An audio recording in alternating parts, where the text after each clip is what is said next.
അസ്സലാമലൈക്കും, നമസ്കാരം. എന്തൊക്കെയാ വർത്താനം? അപ്പോൾ നമ്മളെ കൂട്ടുകാരെ മുമ്പിൽ വന്നിട്ട് 2 ആഴ്ചൻ്റെ മേലെ ആയി. അപ്പോൾ ആസ്പത്രി കേസ് കൂടി ഞാനും അതുകൊണ്ട് നമ്മൾ ഒരു വീഡിയോക്കും കൂടി ഒരു ഒഴിവിട്ടാതെ ഇത് വരാഞ്ഞത്. അത് ഇവിടെയല്ല, കോഴിക്കോട് മെഡിക്കൽ കോളേജിൽ. കാരണം മഞ്ചേരി കൊണ്ട് കൈയായിട്ടാണല്ലോ കോഴിക്കോട്ടേക്ക് കൊണ്ടുപോകുന്നത്. അപ്പോൾ അതിൻ്റെതായ ഓരോ തിരക്കിലാണ്. പിന്നെ ആസ്പത്രി കിടക്കുമ്പോൾ സുഖമല്ല, അത് ഇത് എന്നൊക്കെ പറഞ്ഞ് വീട്ടിട്ടാൽ അതൊക്കെ ഒരു ശരിയില്ലാത്ത കാര്യമാണ്.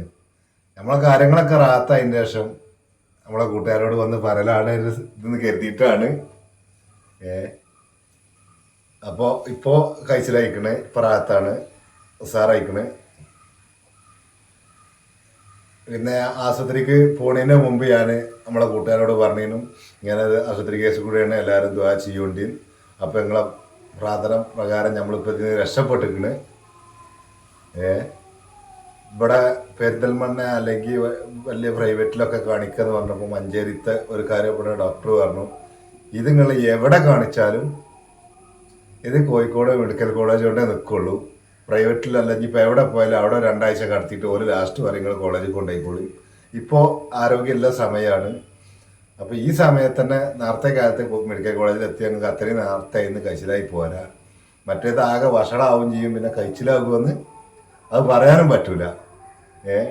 അതുകൊണ്ട് നിങ്ങൾ വേറെ എടുക്കും പോണ്ട, നേരെ മെഡിക്കൽ കോളേജ് ഞാൻ എഴുതി തരാറിന് അയാളെ എഴുതി തന്ന്.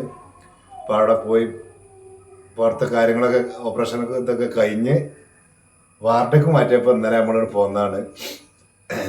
ഇപ്പോൾ ഉസാറാണ്. ഇപ്പം ചെറുതായിട്ട് പനിയുണ്ട്, ചെറുതായിട്ടില്ല. കാരണം ഈ ഇങ്ങനെ നമ്മൾ ഉറക്കില്ലാതെ അങ്ങോട്ടും ഇങ്ങോട്ടും ഇങ്ങനെ പോയല്ലേ, അതിൻ്റെതായ ക്ഷീണം കാര്യമൊക്കെ ഉണ്ട്. അപ്പം ഇനി ഇന്നോ നാളൊക്കെ ആയിട്ട് പോരാൻ പറ്റും. ഏതായാലും നമുക്ക് വേണ്ടി പ്രാർത്ഥിച്ച എല്ലാവരോടും 1000 നന്ദി. കാരണം നമ്മളിത് രക്ഷപ്പെട്ട് കിട്ടി. അത്രയും ഒരു ക്രിട്ടിക്കൽ സ്റ്റേജിലൂടെയാണ് പോയിനത്. പിന്നെ അതൊക്കെ പാടെ ഇവിടെ വന്ന് ഇതിലിങ്ങനെ പറയാന്ന് പറഞ്ഞാൽ അതൊന്നൊരു ആവശ്യമില്ലാത്തൊരു കാര്യമാണ് സംഗതി. പിന്നെ നമുക്ക് യൂട്യൂബിൽ നടക്കുമ്പോൾ റീച്ച് മാത്രമല്ലല്ലോ, നമ്മളെ കാര്യങ്ങൾ തുറന്ന് പറയണ നമുക്കൊരു മനസ്സമാധാനം കിട്ടുന്ന ഒരു രീതിയും കൂടി ഇത് കാണണം. അല്ലാതെ റീച്ച് പൈസ ഇതിൻ്റെ അങ്ങനത്തെ ഒരു അതല്ലല്ലോ. അപ്പം അങ്ങനെയാണ് കാര്യങ്ങൾ. ആശുപത്രി കേസ് അതിൻ്റെ വൃത്തിക്ക് ഉഷാറായിട്ട് കഴിഞ്ഞു, ഇപ്പോൾ റാത്താണ്. അപ്പോൾ ഡിസ്ചാർജ് ചെയ്തിട്ടില്ല. ഡിസ്ചാർജ് ചെയ്ത് വന്നാൽ നമ്മളെ കൂട്ടുകാരോട് നമ്മൾ അറിയിക്കും. അതുകൊണ്ടാണ് നമ്മളെ കുറേ കാലത്തിന് കാണാഞ്ഞ്. അപ്പോൾ ഓക്കെ, എന്നാൽ നമ്മളെ വീഡിയോ എന്നാൽ ഇവിടെ വൈൻഡപ്പ് ചെയ്യാണ്. അപ്പോൾ അടുത്ത വീഡിയോയുമായി കാണാം. അതുവരേക്കും ബൈ. അസ്സലാമു അലൈക്കും.